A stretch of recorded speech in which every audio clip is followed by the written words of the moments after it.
Hello dear students, let us move to the next part of plant kingdom with respect to the systems of biological classification. So in the previous video I explained about the artificial classification systems, among them proposed by many biologists have proposed, but among them I explained the system proposed by Linnaeus. Only by considering the superficial characters, by giving equal importance to vegetative and reproductive characters, Linnaeus classified the plants into different groups basically on the basis of morphology. Because of this particular reason, many related species, they were kept apart, and the giving equal importance to vegetative and the reproductive characters is not acceptable thing. These are the drawbacks with respect to the artificial classification systems proposed by Linnaeus. Then moving to the second one, natural classification systems proposed by Bentham and Hooker. The complete name is George Bentham and Joseph Hooker. In this particular classification system, the classification is made on the basis of natural affinities among the organisms. Means, what are the similarities, what is the relation with respect to its external feature, with respect to its internal feature, even the embryological development. On the basis of natural affinities, the close relationship among the organisms, the classification system is explained by Bentham and Hooker. It considered external features and internal features. Not only external features, ಬರೀ ಮಾರ್ಫಾಲಜಿಗೆ ಅಷ್ಟೇ importance ಕೊಡಲಿಲ್ಲ, even given importance for the anatomy also. Anatomy means internal character. Ultrastructure means when that particular structure is observed through the microscope. Microscope ಒಳಗೆ ಯಾವುದೇ ಒಂದು ಪಾರ್ಟನ್ನು observe ಮಾಡಿದಾಗ ಅದು ಯಾವ ರೀತಿ ಕಾಣಿಸ್ತದೆ, ಆ ಇಂಟರ್ನಲ್ ಸ್ಟ್ರಕ್ಚರ್ಗೆ ಇಂಪಾರ್ಟೆನ್ಸ್ ಕೊಟ್ಟರು. ಎಂಬ್ರಿಯಾಲಜಿ ಡೆವಲಪ್ಮೆಂಟಲ್ ಪ್ರಾಸೆಸ್ಸಿಗೆ ಇಂಪಾರ್ಟೆನ್ಸ್ ಕೊಟ್ಟರು. ಫೈಟೋಕೆಮಿಸ್ಟ್ರಿ, ಆ ಆರ್ಗ್ಯಾನಿಸಮ್ಸ್ ಒಳಗೆ ಯಾವ ಕೆಮಿಕಲ್ಗಳು ಪ್ರೆಸೆಂಟ್ ಅವ, ಈವನ್ ಪ್ಲಾಂಟ್ ಒಳಗಿರೋವಂಥ ಕೆಮಿಕಲ್ಗಳಿಗೂ ಇಂಪಾರ್ಟೆನ್ಸ್ ಕೊಟ್ಟರು. And till today the most accepted classification system for the flowering plants, ಇವತ್ತಿನವರೆಗೂ ಎಂಜಿಯೋಸ್ಪರ್ಮ್ಗಳನ್ನು ಕ್ಲಾಸಿಫೈ ಮಾಡಲಿಕ್ಕೆ ಬಳಸುವಂಥ ಒಂದು ಸಿಸ್ಟಮ್ ಆಫ್ ಕ್ಲಾಸಿಫಿಕೇಷನ್ ಅಂದ್ರೆ natural system of classification, particularly proposed by Bentham and Hooker. Artificial ಸಿಸ್ಟಮಿಗೂ ನ್ಯಾಚುರಲ್ ಸಿಸ್ಟಮಿಗೂ ಕಂಪ್ಯಾರಿಸನ್ ತೊಗೊಂಡ್ರೆ, ಆರ್ಟಿಫಿಷಿಯಲ್ ಸಿಸ್ಟಮ್ ಒಳಗೆ ಏನು ಮಾಡಿದರು, ಬರೀ ಮಾರ್ಫಾಲಜಿಕಲ್ ಕ್ಯಾರೆಕ್ಟರಿಗೆ ಇಂಪಾರ್ಟೆನ್ಸ್ ಕೊಟ್ಟರು. ಬಟ್ ಇಲ್ಲೇ ಹಾಗಾಗಲಿಲ್ಲ. ಮಾರ್ಫಾಲಜಿ ಕ್ಯಾರೆಕ್ಟರಿಗೆ ಇಂಪಾರ್ಟೆನ್ಸ್ ಕೊಟ್ಟರು, internal character, embryology and phytochemistry. So ಹಾಗಾಗಿ ಇಲ್ಲೇ ರಿಲೇಟೆಡ್ ಸ್ಪಿಸೀಸ್ಗಳು ಬೇರೆ ಬೇರೆ ಗ್ರೂಪ್ ಒಳಗೆ ಇನ್ಕ್ಲೂಡ್ ಆಗಲಿಲ್ಲ. The related species are placed in one group. ಅದಕ್ಕೇ ಫಸ್ಟಿಗೆ ಒಂದು ಟರ್ಮ್ ಬಂತು, natural affinities. Based on natural affinities the organisms are classified. And ಇವತ್ತಿಗೂ ಎಂಜಿಯೋಸ್ಪರ್ಮ್ಗಳನ್ನು ಕ್ಲಾಸಿಫೈ ಮಾಡೋಕ್ಕೆ ಬಳಸ್ತಿರೋ ಅಂಥ ಒಂದು ಸಿಸ್ಟಮ್ ಆಫ್ ಕ್ಲಾಸಿಫಿಕೇಷನ್ ಅಂತಂದರೆ natural classification system proposed by Bentham and Hooker. Then last one in this systems of classification, phylogenetic classification system. This is completely based on evolutionary relationship among the organisms. ಈ ಮೂರು systems of biological ಕ್ಲಾಸಿಫಿಕೇಷನನ್ನು consider ಮಾಡಿದಾಗ most superior ಯಾವುದು ಅಂತ ಹೇಳಿದರೆ phylogenetic classification system, because scientifically ಈ system of classification ಒಳಗೆ ಎದಕ್ಕೆ importance ಕೊಟ್ಟರು? ಎವಲ್ಯೂಷನರಿ ರಿಲೇಷನ್ಶಿಪ್, ಜೀವ ವಿಕಾಸ ಯಾವ ರೀತಿ ಆಗ್ಯದ, from which organism is evolved, ಯಾವ ಜೀವಿಯಿಂದ ಯಾವ ಜೀವಿ ವಿಕಾಸ ಹೊಂದೇದ. ಈ ಥರದ್ದು ಸೈಂಟಿಫಿಕ್ ಬೇಸ್ಮೆಂಟನ್ನು ಇಟ್ಕೊಂಡು ಫೈಲೋಜೆನೆಟಿಕ್ ಸಿಸ್ಟಮನ್ನು ಪ್ರಪೋಸ್ ಮಾಡ್ತಾರೆ. ಈ ಸಿಲೆಬಸ್ ಒಳಗೆ ಮೆನ್ಷನ್ ಮಾಡಿಲ್ಲ ಅನ್ನೋದಕ್ಕೆ ನಾನು ಇಲ್ಲಿ ಇನ್ಫಾರ್ಮೇಷನ್ ಹಾಕಿಲ್ಲ. The most accepted phylogenetic classification system, it is proposed by Engler and Prantl. Engler and Prantl ಅನ್ನೋ ಇಬ್ಬರು ಬಯಾಲಜಿಸ್ಟು ಬಹಳ ಎಕ್ಸೆಪ್ಟೆಡ್. ಈಗ ಬೆಂಥಮ್ ಆ್ಯಂಡ್ ಹುಕ್ಕರ್ ಹೆಂಗೆ famous natural system of classification ಹೇಳಿದರು ಅಂತ ಹೇಳಿದೆ, ಅದೇ type the most accepted phylogenetic classification system proposed by Engler and Prantl. This assumes that organisms in the same taxa have a common ancestor. ನೋಡ್ರಿ ಎಷ್ಟು important statement ಅದು. ಏನು ಹೇಳುತ್ತದೆ? This assumes that organism in the same taxa have common ancestor. Say for example, ನೀವು biological classification ಟಾಪಿಕ್ಕಿಂತ ಮುಂಚೆ living world ಕಲಿತ್ರಿ. ಅದರೊಳಗೆ ನಾವು ಬೇರೆ ಬೇರೆ ಕೆಟಗರಿ ರ್ಯಾಂಕ್ಗಳನ್ನು ಬಳಸ್ತೀವಿ. Every rank or every classificatory unit is called taxon. ಆ ಟ್ಯಾಕ್ಸಾನದು ಪ್ಲೂರಲ್ ಫಾರ್ಮಿಗೆ ಏನಂತ ಕರೀತಾರೆ? ಟ್ಯಾಕ್ಸಾ ಅಂತ ಕರೀತಾರೆ. ಆ್ಯಂಡ್ ಈ ಕ್ವಶನ್ ಆಲ್ರೆಡಿ ನಾವು CET ಕ್ಲಾಸ್ ಒಳಗೆ ಸಾಲ್ವ್ ಮಾಡೀವಿ. How taxon is different from taxa. Taxa is singular form and taxon is plural form. ಏನು ಹೇಳ್ತದೆ?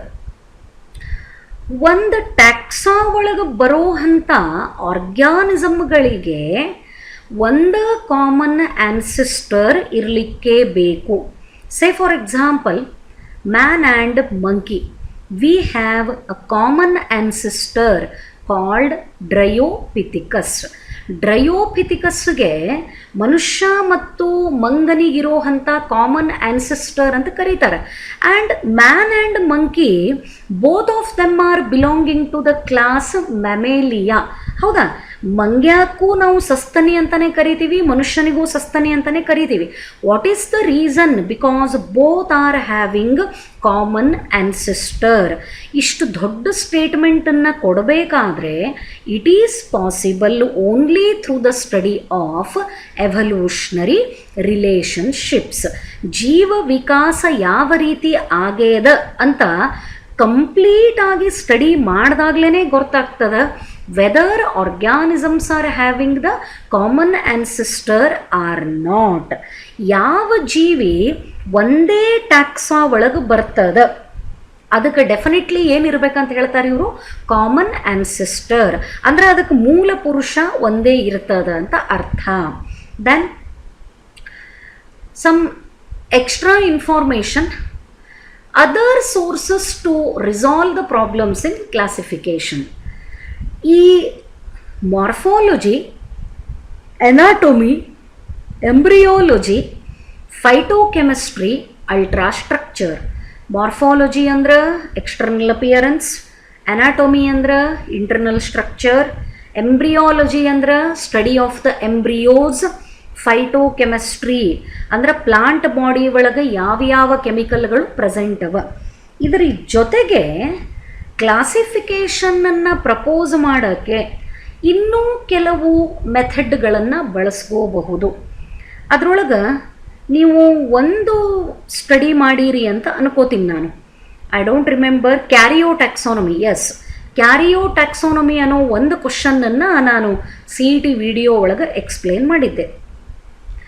ನ್ಯೂಮರಿಕಲ್ ಟ್ಯಾಕ್ಸಾನಮಿ ಏನು ಹಿಂಗಂದರೆ, it is based on all the observable characters. It is carried out using computers. Numbers and codes are assigned to all the characters and the data is processed. Thus, hundreds of characters can be equally considered. ಏನು ಹಂಗಂದ್ರೆ taxonomy, the branch which deals with the study of identification, classification, nomenclature. Identification ಬಗ್ಗೆ ಹೇಳಬೇಕು, classification ಬಗ್ಗೆ ಹೇಳಬೇಕು, ನಾಮಿನಿಕ್ಲೇಚರ್. ಈ ಮೂರೂದ್ರ ಬಗ್ಗೆ detail ಆಗಿ study ಮಾಡೋವಂಥ ಬ್ರ್ಯಾಂಚಿಗೆ ಟ್ಯಾಕ್ಸಾನಮಿ ಅಂತ ಕರೀತಾರೆ. ಪ್ಲಾಂಟ್ಗಳನ್ನು ಕ್ಲಾಸಿಫೈ ಮಾಡಲಿಕ್ಕೆ ಬಹಳಷ್ಟು ಮೆಥಡ್ಗಳವ. ಆಗಲೇ ಹೇಳಿದೆ, ಮಾರ್ಫಾಲಜಿ ಬೇಸಿಸ್ ಮೇಲೆ ಕ್ಲಾಸಿಫೈ ಮಾಡಿದರೆ plants are belonging to different categories like herbs, shrubs and trees. ಯಾವ ಬೇಸ್ ಮೇಲೆ ಆಯ್ತಿದು? Only on the basis of external appearance. ಅದೇ ಥರ based on number of observable characters, ಅಂದ್ರೆ ಹೊರಗಡೆಯಿಂದ ನೋಡೋಕ್ಕೆ ಎಷ್ಟು ಕ್ಯಾರೆಕ್ಟರ್ಗಳು ಕಾಣಿಸ್ಲಿಕ್ಕತ್ತಾವ, ಅವೆಲ್ಲ ಕ್ಯಾರೆಕ್ಟರ್ಗಳಿಗೆ 1, 2, 3, 4 ಅಂತ ನಂಬರ್ ಕೊಟ್ಕೋತ ಹೋಗೋದು. ಆ್ಯಂಡ್ ಎವ್ರಿ ಡಾಟಾನ ಅಂದ್ರೆ ಪ್ರತಿಯೊಂದು ಇನ್ಫಾರ್ಮೇಷನನ್ನು ಕಂಪ್ಯೂಟರ್ ಒಳಗೆ ಫೀಡ್ ಮಾಡೋದು.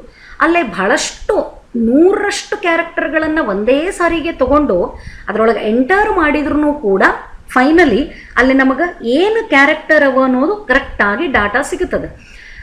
ಹೊರಗಡೆ ಕಾಣಿಸುವಂಥ ಅಬ್ಸರ್ವೇಬಲ್ ಕ್ಯಾರೆಕ್ಟರ್ ಎಷ್ಟು ಬೇಕಾದಷ್ಟು ಕ್ಯಾರೆಕ್ಟರ್ಗಳನ್ನು ತಗೊಂಡು ಕ್ಲಾಸಿಫಿಕೇಷನ್ ಪ್ರಪೋಸ್ ಮಾಡಿದ್ರೆ ಅದಕ್ಕೆ ಏನಂತ ಕರೀತಾರೆ?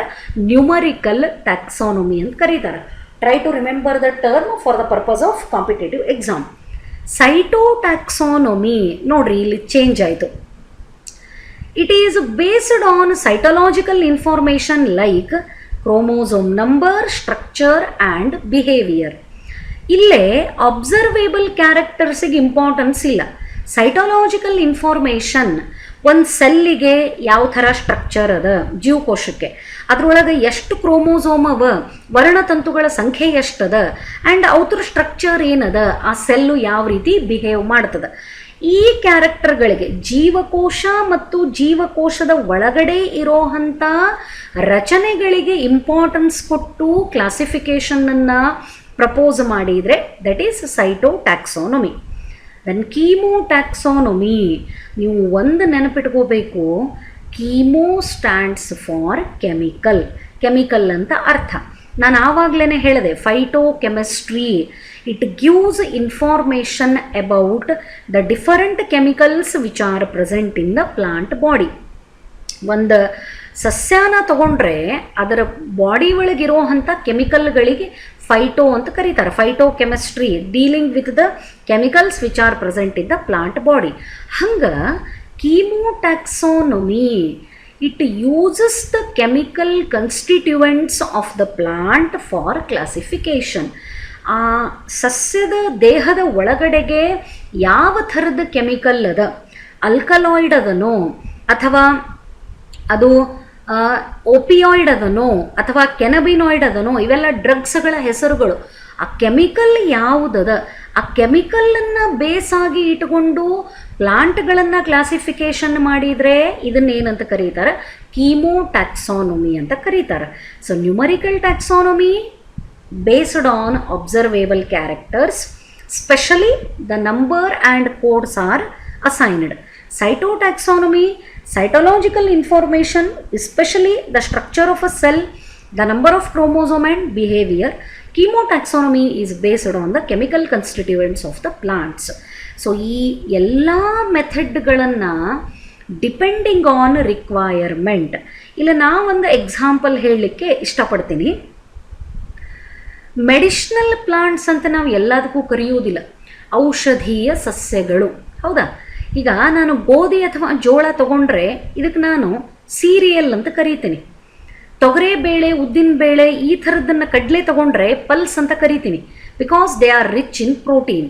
ಅದೇ ನಾನು ಒಂದು ತುಳಸಿ ಗಿಡನೋ ಒಂದು ನೀಮ್ ಪ್ಲಾಂಟನ್ನು ತಗೊಂಡ್ರೆ ಇದಕ್ಕೆ ನಾನು ಮೆಡಿಷನಲ್ ಪ್ಲಾಂಟ್ ಅಂತ ಕರಿತೀನಿ.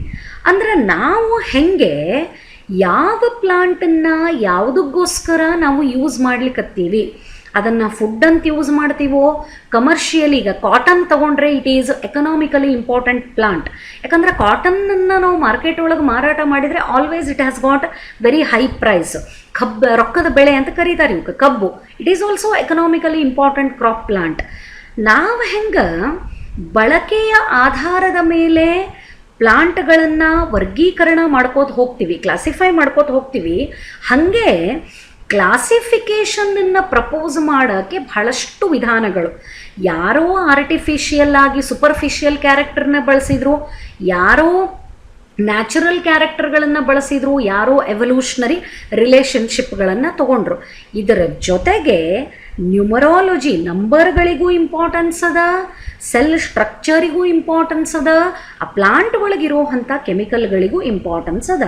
So finally by considering all these characters the classification systems are proposed. ನಂಬರಿಗೆ ಅಬ್ಸರ್ವೇಬಲ್ ಕ್ಯಾರೆಕ್ಟರ್ಗೆ ಇಂಪಾರ್ಟೆನ್ಸ್ ಕೊಟ್ಟರೆ ನ್ಯೂಮರಿಕಲ್ ಟ್ಯಾಕ್ಸಾನಮಿ ಅಂತ ಕರೆಸ್ಕೋತದ. ಸೆಲ್ ಸ್ಟ್ರಕ್ಚರು ಅದ್ರ ಒಳಗಿರುವಂಥ ಕ್ರೋಮೋಸೋಮು ಅದ್ರ ಬಿಹೇವಿಯರಿಗೆ ಇಂಪಾರ್ಟೆನ್ಸ್ ಕೊಟ್ಟರೆ ಸೈಟೋಟ್ಯಾಕ್ಸಾನಮಿ ಅಂತ ಕನ್ಸಿಡರ್ ಮಾಡ್ತದೆ. ಕೆಮಿಕಲ್ ಏನು ಪ್ರೆಸೆಂಟ್ ಅದ ಪ್ಲಾಂಟ್ ಒಳಗಂತ ಇಂಪಾರ್ಟೆನ್ಸ್ ಕೊಟ್ಟರೆ ಅದನ್ನು ಕೀಮೋಟ್ಯಾಕ್ಸಾನಮಿ ಅಂತ ಕರೆಸ್ಕೋತದೆ. Hope this explanation is clear for you. ನಿಮಗೆ ಅಟ್ಲೀಸ್ಟ್ ಈ 3 ಸಿಸ್ಟಮ್ಗಳ ಹೆಸರುಗಳು ಗೊತ್ತಿರಬೇಕು.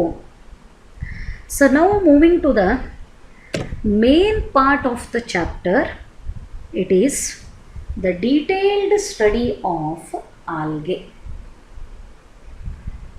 ಈ ಟಾಪಿಕ್ದು ಇಂಟ್ರೊಡಕ್ಷನ್ ಒಳಗೆ ಹೇಳಿದೆ ನಾನು, ಆ್ಯಂಡ್ ಈವನ್ ಪ್ಲಾಂಟ್ ಕಿಂಗ್ಡಮ್ ಹೇಳಬೇಕಾದ್ರೂ ಹೇಳಿದ್ದೆ. The kingdom Plantae includes the different group of plants such as algae, ಶೈವಲಗಳು, ಬ್ರಯೋಫೈಟ್ಸ್, ಹಾವಸ ಸಸ್ಯಗಳು, ಟೆರಿಡೋಫೈಟ್ಸ್, ಉಚ್ಚ ಸಸ್ಯಗಳು, ಜಿಮಿನೋಸ್ಪರ್ಮ್ಸ್, ಅನಾವೃತ ಬೀಜ ಸಸ್ಯಗಳು, ಎಂಜಿಯೋಸ್ಪರ್ಮ್ಸ್, ಆವೃತ ಬೀಜ ಸಸ್ಯಗಳು. ಇವಿಷ್ಟು ಪ್ಲಾಂಟ್ಸೇ, ಬಟ್ ಇವೆಲ್ಲವಕ್ಕೂ ಅವರದೇ ಆದ ಬೇರೆ ಬೇರೆ ಕ್ಯಾರೆಕ್ಟರ್ಗಳು ಪ್ರೆಸೆಂಟ್ ಅವ. ಸೊ ಈ ಟಾಪಿಕ್ ಒಳಗೆ ನೀವೇನು ಸ್ಟಡಿ ಮಾಡ್ತೀರಿ? ಬಯೋಲಾಜಿಕಲ್ ಕ್ಲಾಸಿಫಿಕೇಷನ್ ಒಳಗೆ 5 ಕಿಂಗ್ಡಮ್ ಬಗ್ಗೆ ಸ್ಟಡಿ ಮಾಡಿದ್ರಿ. ಮೊನೇರಾ ಅಂದ್ರೆ ಏನಿರ್ತದ, ಪ್ರೊಟಿಸ್ಟಾ ಅಂದ್ರೆ ಏನದ, ಫಂಗೈ ಒಳಗೆ ಏನದ, Plantae and Animalia. And in the 3rd chapter detailed study about plants. Detailed ಅಂದ್ಕೊಳ್ಳೆ ಗಾಬರಿಯಾಗ ಹೋಗಿಲ್ಲ, ಸಿಕ್ಕಾಪಟ್ಟೆ ಅದ ಏನೋ. It is very simple chapter. And ಒಂದು ನಿಮಗೆ ಖುಷಿಯಾಗುವಂಥ ಪಾಯಿಂಟ್ ಹೇಳಬೇಕಂದ್ರೆ, ಇದರೊಳಗಿಂದ ಕೆಲವು ಪಾಯಿಂಟ್ಗಳನ್ನು ಡಿಲೀಟ್ ಮಾಡ್ಯಾರ. ನಿಮಗೂ ಮೋಸ್ಟ್ಲಿ ಗೊತ್ತಿರಬಹುದು, 30% ಆಫ್ ದ ಸಿಲೆಬಸ್ಸನ್ನು ಆಲ್ರೆಡಿ ರೆಡ್ಯೂಸ್ ಮಾಡಿ ಅದರದ್ದು ಇನ್ಫಾರ್ಮೇಷನನ್ನು PU ಬೋರ್ಡ್ನವರು ಎಲ್ಲ ಕಾಲೇಜಸ್ಗೂ ಕೊಟ್ಟರೆ, ಅದರೊಳಗೆ ಕೆಲವು ಪಾರ್ಟ್ಗಳು ಈ ಚಾಪ್ಟರ್ನಾಗಿಂದು ಡಿಲೀಟ್ ಮಾಡ್ಯಾರ. ಅದು ಯಾವುದು ಡಿಲೀಟ್ ಆಗ್ಯದ ಆ ಪಾರ್ಟನ್ನು ನಾನು ಎಕ್ಸ್ಪ್ಲೇನ್ ಮಾಡೋದಿಲ್ಲ. ವಿಚ್ ಒನ್ ಈಸ್ ಇನ್ಕ್ಲೂಡೆಡ್, ಯಾವುದು ಡಿಲೀಟ್ ಆಗಿಲ್ಲ, only that part I am going to explain. So be cool and happy. Algae, ಶೈವಲಗಳು, very unique group of the plants, variety of colors, variety of structures. ಎಷ್ಟು ಕಲರ್ಗಳು, different attractive ಕಲರ್ಗಳು ಇದ್ರೊಳಗೆ ಅವ ಅಂದರೆ ಇದ್ರದ್ದು ಪಿಗ್ಮೆಂಟ್ಗಳ ಬಗ್ಗೆ ಬಹಳಷ್ಟು importance ಅದ. So let us enter into the world of algae. Algae are chlorophyll bearing, simple, thalloid, autotrophic and largely aquatic, both freshwater and marine organisms. ಏನು ಹಿಂಗಂದ್ರೆ algae are chlorophyll bearing ಅಂದರೆ ಎಲ್ಲ ಆಲ್ಗೆ ಒಳಗೂ green pigment, ಹಸಿರು ಕಲರ್ದ ಪದಾರ್ಥ, substance chlorophyll ಅದ. ಅಂದ್ರೆ algae ಎಲ್ಲವೂ ಏನು ಮಾಡ್ತಾವ, all of them are preparing their own food. Keep this in your mind. All the algae are chlorophyll bearing. All the algae, ನೀವು ಬೇಕಾದ ಆಲ್ಗೆ ತಗೋರಿ, ಅದರೊಳಗೆ ಗ್ರೀನ್ ಪಿಗ್ಮೆಂಟು ಅದನೇ ಅದ. ಸಿಂಪಲ್, ಇದರದ್ದು ಸ್ಟ್ರಕ್ಚರು ಭಾಳ simple. Thalloid, very important term. Thallus ಅಂದರೆ ಏನು? ಈ ಸ್ಲೈಡಿಗೆ ನಾವು ಬ್ಯಾಕ್ಗ್ರೌಂಡ್ ಇಮೇಜ್ ಒಳಗಿಲ್ಲಿ ಕೆಲವು ನೀವು ಇಮೇಜಸ್ಸನ್ನು ನೋಡ್ತೀರಿ, ಕಾಣಿಸ್ಲಿಕ್ಕತ್ತಾವ. ಇದೆಲ್ಲ algae. Do you believe this? ಈ ಆಲ್ಗೆಕ್ಕೆ ನಾವೊಂದು ಪ್ಲಾಂಟ್ ಅಂತ ಕರಿತೀನಿ. ನಿಮ್ಗೆ ಏನಾರು ಇಲ್ಲಿ ರೂಟ್ ಕಾಣಿಸ್ಲಿಕ್ಕತ್ತದ, ಸ್ಟೆಮ್ ಅದನ, ಲೀಫ್ ಅದನ, ಏನೂ ಇಲ್ಲ. But still I am calling this as plant. ಅಂದರೆ ಥ್ಯಾಲಾಯ್ಡ್.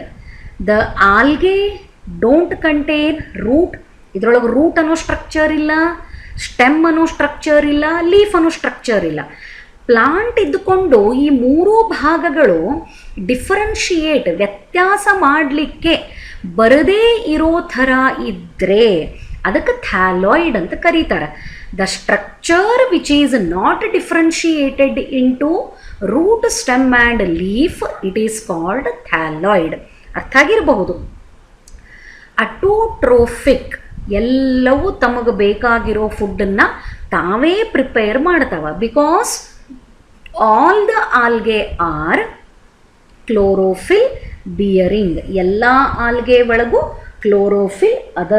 ಸೊ ಹಾಗಾಗಿ all of these are autotrophic in nature and largely aquatic. ನೀರೊಳಗೇ ಬೆಳಿತಾವ, ನೀರೊಳಗೇ ಬದುಕ್ತಾವ. What kind of the water? Both fresh water and marine water. ಸಿಹಿ ನೀರೊಳಗೂ ಬದುಕ್ತಾವ, ಉಪ್ಪು ನೀರೊಳಗೂ ಬದುಕ್ತಾವ. Then they occur in a variety of other habitats. ಅಂದ್ರೆ ನೀರೊಳಗೆ ಬದುಕೋದ್ರ ಜೊತೆಗೆ ಬಹಳಷ್ಟು ಬೇರೆ ಬೇರೆ ವಾತಾವರಣದೊಳಗೂ ಜಾಗದೊಳಗೂ ಬದುಕ್ತಾವ. For example, even they grow on the moist stone. ಕಲ್ಲು ಮೇಲೆ, ಈ ಕಲ್ಲು ಈ ನದಿ ಅಥವಾ ಸಮುದ್ರದ ದಂಡೆಯೊಳಗಿದ್ದಂಥ ಕಲ್ಲು ಬಂಡೆಗಳನ್ನು ನೋಡ್ರಿ, ಅದ್ರ ಮೇಲೆಲ್ಲ ಈ ಥರದ್ದು ಹಸುರನೇ ಸ್ಟ್ರಕ್ಚರ್ ಬೆಳ್ಕೊಂಡಿರ್ತದೆ. ಮುಟ್ಟಿ ನೋಡಿದ್ರೆ ವೆರಿ ಸಾಫ್ಟ್, ಬಟ್ ಅಲ್ಲಿ ರೂಟ್, ಸ್ಟೆಮ್, ಲೀಫ್ ಏನೂ ಇರೋದಿಲ್ಲ. ಹಸಿಯಾಗಿರುವಂಥ ಕಲ್ಲು, ಕಂಟಿನ್ಯೂಸ್ ಅದಕ್ಕೆ ವಾಟರ್ ಅವೈಲೇಬಿಲಿಟಿ ಇರಬೇಕು. Even they grow on soil and wood. Moist stone ಮೇಲೆ, ಹಸಿಯಾಗಿರುವಂಥ ಕಲ್ಲು ಯಾವಾಗಲೂ ಹಸಿ ಇರಬೇಕು, ಅಲ್ಲಿ ಬೆಳ್ಕೋತಾವ. ಹಸಿಯಾಗಿರುವಂಥ ಮಣ್ಣು ಆ್ಯಂಡ್ ಕಟ್ಟಿಗೆ ಮೇಲೂ ಬೆಳ್ಕೋತಾವ. Some of them occur in association with fungi as a lichen. ಇದನ್ನು ಆಲ್ರೆಡಿ ಹಿಂದಿನ ಚಾಪ್ಟರ್ ಒಳಗೆ ಹೇಳೀನಿ. ಲೈಕೇನ್ ಅನ್ನೋ ಒಂದು ಆರ್ಗ್ಯಾನಿಸಮ್ ತಯಾರಾಗಬೇಕಾದ್ರೆ one part is fungi, that is one component is fungi and another component is algae. ಅಂದರೆ ಮಾಯ್ಸ್ಟ್ ಸ್ಟೋನ್ ಮೇಲೆ, moist soil and moist wood ಮೇಲೆ ಬೆಳೆಯೋದ್ರ ಜೊತೆಗೆ the algae is associated with the fungi to form lichen. And another interesting part, algae ಜೊತೆಗೆ ಕೂಡ್ಕೊಂಡು fungi ಜೊತೆಗೆ ಕೂಡ್ಕೊಂಡು lichen ಮಾಡಲಿ ಒಪ್ಕೊಳ್ಳೋಣ, ಮಾಯ್ಸ್ಟ್ ಕಲ್ಲು, ಮಾಯ್ಸ್ಟ್ ಸಾಯಿಲು, ಮಾಯ್ಸ್ಟ್ ವುಡ್ ಮೇಲೆ ಬೆಳ್ಕೊಳ್ಳಿ ಒಪ್ಕೊಳ್ಳೋಣ. Even it grow on the body of animals such as sloth bear. ಇದು ಪ್ರಾಣಿ ಪಾಪ ನೋಡ್ರಿ, ಆ್ಯಕ್ಚುಲಿ ಇದಕ್ಕೆ ಆಫ್ ವೈಟ್ ಅಂದ್ರೆ ಬಾದಾಮಿ ಕಲರು. ಈ ಮಂಗ್ಯಾನ್ ಬಾಡಿ ಹೆಂಗಿರ್ತದೆ ಸ್ವಲ್ಪ ಅದೇ ಥರದ ಕಲರ್ ಇರ್ತದೆ. The entire body is covered by hair, fur ಇರ್ತದೆ ಇದಕ್ಕೆ ಬಾಡಿ ತುಂಬ. ಇದ್ರ ಬಾಡಿ ಹಿಂಗೆ ಗ್ರೀನಿಶ್ ಇರುವುದಿಲ್ಲ. ಇದು ಯಾಕೆ ಗ್ರೀನಿಶ್ ಆಗ್ಯದ ಅಂತಂದರೆ due to the growth of algae. ಇದ್ರ ಮೈ ಮೇಲೆ ಆಲ್ಗೆ ಬೆಳ್ಕೊಂಡದ್ದಕ್ಕೆ ಇದಕ್ಕೆ ಗ್ರೀನಿಶ್ ಕಲರ್ ಬಂದದ. Otherwise the body of this particular animal is creamish, ಒಂಥರ ಆಫ್ ವೈಟ್, ತಿಳಿ ಬಾದಾಮಿ ಕಲರದ್ದು ಪ್ರಾಣಿ. ಪಾಪ ಎಲ್ಲೆಲ್ಲಿ ಇದಕ್ಕೆ ಗ್ರೀನ್ ಕಲರ್ ಆಗ್ಯದ ಅಲ್ಲೆಲ್ಲ ಏನು ಬೆಳ್ಕೊಂಡದಂತ ಅರ್ಥ, ಆಲ್ಗೆ ಬೆಳ್ಕೊಂಡದ. ಅಂದರೆ algae are growing on the body of animals also. The specific example is sloth bear. ಇಲ್ಲಿ ಸ್ವಲ್ಪ ಇದ್ರ ಬಗ್ಗೆ ಎಕ್ಸ್ಟ್ರಾ ಇನ್ಫಾರ್ಮೇಷನ್ ಕೊಟ್ಟೀನಿ ಗೊತ್ತಿರಲಿ ಅಂಥೇಳಿ. Sloths are a group of mammals. ಅಂದರೆ ಇವು ಕೂಡ ಸಸ್ತನಿಯ ಗ್ರೂಪಲ್ಲಿ ಬರುವಂಥ ಪ್ರಾಣಿಗಳು. Noted for their slowness of movement. ಸಿಕ್ಕಾಪಟ್ಟೆ ಸಾವಕಾಶ ಮೂವ್ ಆಗ್ತವ. And spend most of their lives hanging upside down in the trees of tropical rainforests of South America and Central America. They are considered to be most closely related to ant eaters. ನಾನು ಬರೀ ಸ್ಲೋತ್ ಬೇರ್ ಅಂತ ಹೇಳಿಬಿಟ್ಟೆ. ಹಿಂಗಂದ್ರೆ ಏನು ಗೊತ್ತಾಗಬೇಕಲ್ಲ. ಇದು ಸಸ್ತನಿಗಳ ವರ್ಗಕ್ಕೆ ಸೇರಿದಂಥ ಒಂದು ಪ್ರಾಣಿ. ಇದ್ರದ್ದು ಸ್ಪೆಸಿಫಿಸಿಟಿ ಏನು ಅಂತಂದರೆ ಸಿಕ್ಕಾಪಟ್ಟೆ ಸ್ಲೋ ಮೂಮೆಂಟು. ಆಮೇಲೆ ಯಾವಾಗಲೂ ಗಿಡಕ್ಕೆ ಜೋತು ಬಿದ್ದಂಥ ಪ್ರಾಣಿ, ಯಾವಾಗಲೂ ಕಾಲನ್ನು ಮೇಲೆ ಹಾಕ್ಕೊಂಡು ಜೊತಾಡ್ತಿರ್ತದೆ ಗಿಡಕ್ಕೆ. ಎಲ್ಲಿ ಕಂಡು ಬರ್ತದೆ? Tropical rain forests of south America, that is nothing but Amazon forest. ಅಲ್ಲಿ ಬದುಕ್ತದೆ. ಸೆಂಟ್ರಲ್ ಅಮೇರಿಕಾ ಏರಿಯಾ ಒಳಗೂ ಬದುಕ್ತದೆ. ಆ್ಯಂಡ್ ಈ ಸ್ಲೋತ್ ಬೇರನ್ನು very close relative of anteaters. ಇರುಬಿಗಳನ್ನು ತಿನ್ನುವಂಥ, ಇರುಬಿ ಗುದ್ದೊಳಗೇ ಬಾಯಿ ಹಾಕ್ತದೆ ಒಂದು, ಆ್ಯಂಟ್ ಈಟರ್ ಅಂತ ಕರೀತಾರೆ. ಉದ್ದನೇ ಸೊಂಡಿ ಇರುವಂಥ ಒಂದು ಪ್ರಾಣಿ. ಆ ಆ್ಯಂಟ್ ಈಟರಿಗೆ ಇದನ್ನು ಕ್ಲೋಸ್ಲಿ ರಿಲೇಟೆಡ್ ಆ್ಯನಿಮಲ್ ಅಂತ ಕನ್ಸಿಡರ್ ಮಾಡ್ತಾರೆ. ಪಾಪ ಇದ್ರ ಬಾಡಿ ಮೇಲೆಲ್ಲ ಏನು ಬೆಳ್ಕೋತದ, ಆಲ್ಗೆ ಬೆಳ್ಕೋತದ. They are growing in the moist places. Basically they are aquatic in habitat. Even they grow along with the fungi to produce the lichen, and they are growing on the body of animals. Example is sloth, bear. And the form and size of the algae is highly variable. So this part I will explain in the next video. You concentrate on these parts. Rest of the things I will continue in the next video.